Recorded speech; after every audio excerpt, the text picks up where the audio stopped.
March the 16th, 2015. There's a whole lot of this person begat that person, so I'm not going to read that whole list, but it's in my diary. I became interested in ancestry after seeing the commercials for Ancestry.com and remembering that my grandmother, Sarah Maud Fisher Stairs, had always said that her son would be the King of England if not for one tragedy in the bloodline that had removed the family from their rightful place. She was about as crazy as they come, but she was so adamant about it that I subscribed to the service to find out. Turns out we do have royal blood, but I had never had history in high school, and I am not sure what tragedy she's referring to.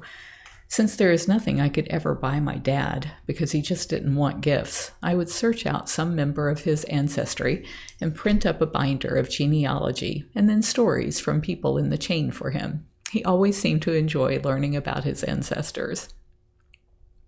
This is a picture of Jamie when she was at Treasure Island on her 37th birthday, much later in 2017.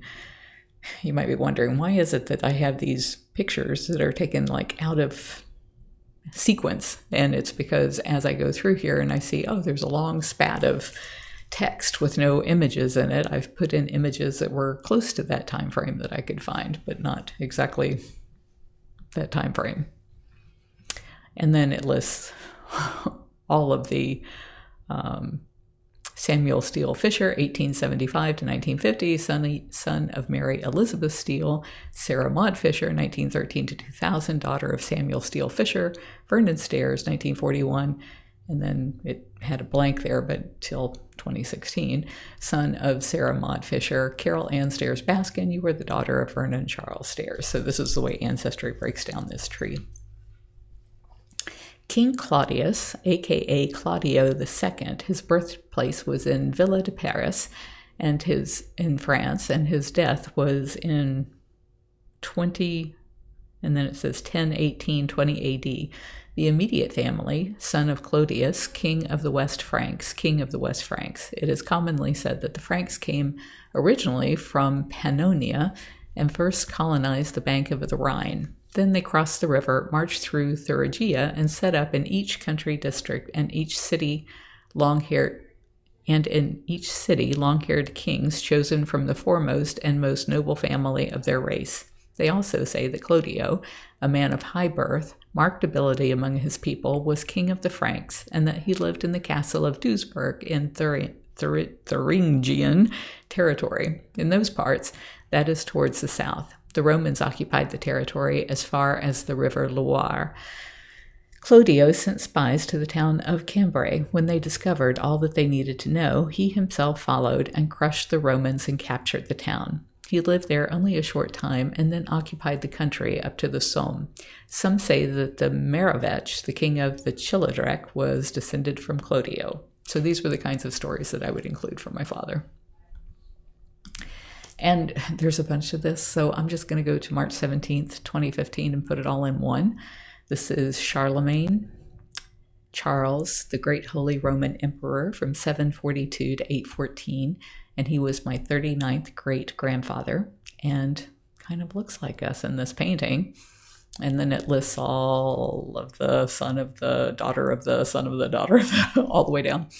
Charlemagne, or Charles the Great, April 2nd, 742 to January 28th of 814, numbered Charles I, was king of the Franks from 768, king of the Lombards from 774, and Holy Roman Emperor from 800.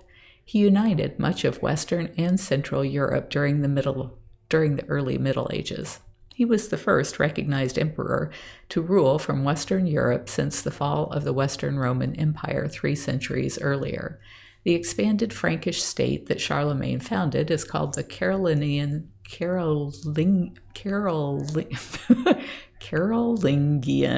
Empire. He was later canonized by Antipope Paschal III.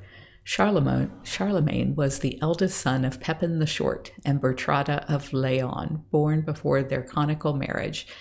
Ooh, shame. He became king in 768, following his father's death, initially as a co-ruler with his brother Carloman I. Carloman's sudden death in December of 771, under unexplained circumstances, left Charlemagne as the sole ruler of the Frankish kingdom. He continued his father's policy toward the papacy and became its protector, removing the Lombards from power in northern Italy and leading an incursion into Muslim Spain. He campaigned against the Saxons to his east, Christianizing them upon penalty of death and leading to events such as the massacre of Verdun. He reached the height of his power in 800 when he was crowned Emperor of the Romans by Pope Leo III on Christmas Day at Rome's Old St. Peter's Basilica. Charlemagne has been called the father of Europe, apparently because he must have sired a lot of kids for me to be in his bloodline. Charlemagne has been called the father of Europe as he united most of Western Europe for the first time since the classical era of the Roman Empire, and united parts of Europe that had never been under Frankish rule. His rule spurred the Carolingian Renaissance, a period of energetic cultural and intellectual activity within the Western Church. All Holy Roman emperors considered their kingdoms to be descendants of Charlemagne's empire, as did the French and the German monarchies. However, the Eastern Orthodox Church views Charlemagne more controversially, labeling him as heterodox, his support of the Filoque, and the popes recognizing him as legitimate Roman emperor rather than Irene of Athens of the Byzantine Empire. These and other machinations led to the eventual split of Rome and Constantinople in the Great Schism of 1054. Charlemagne died in 814, having ruled as emperor for almost 14 years. He was laid to rest in his imperial city of Aachen. He married at least 4 times and had 3 legitimate sons, but only his son Louis the Pious survived to succeed him.